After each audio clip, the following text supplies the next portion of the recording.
Parker, I said this earlier. I was outside last night and this morning, and both times I walked into the building, I looked like I had just jumped into a pool. It came down so hard. Yeah, it was raining pretty significantly this morning, but we are starting to clear up pretty nicely out there. We've got some isolated showers, primarily north of the 460 corridor, moving along the I-64 corridor this morning and out into the Charlottesville area as well.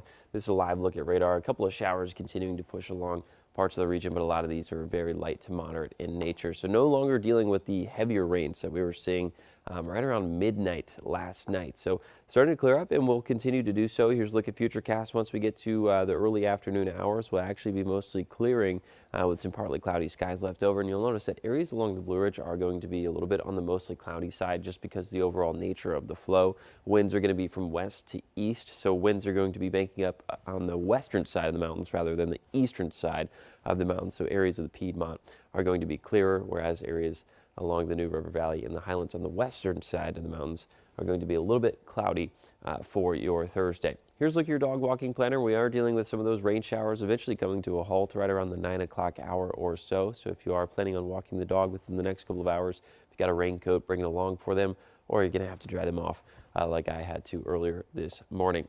Temperatures out there this afternoon, 54 out in the New River Valley, thanks to some of the cloud cover that we're seeing out there. Going to stay a little bit cooler than everywhere else. 59 for Highlands and Roanoke, 62 for Lynchburg and the south side zones, with really gusty winds starting to build in hour by hour today.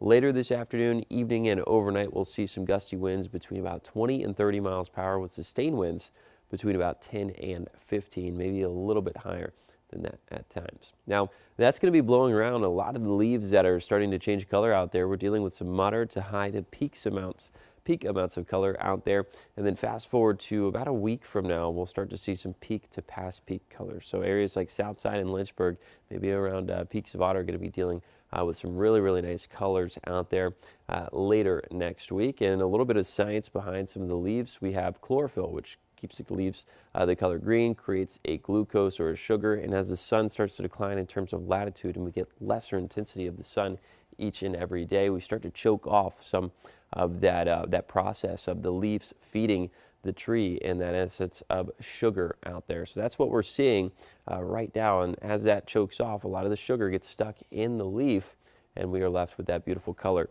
behind the oranges, the reds, and the magentas out there that we see at times. Here's a look at your 7-day forecast. We got a couple of rain showers possible through the rest of the morning, then we turn mostly clear to partly cloudy through this weekend.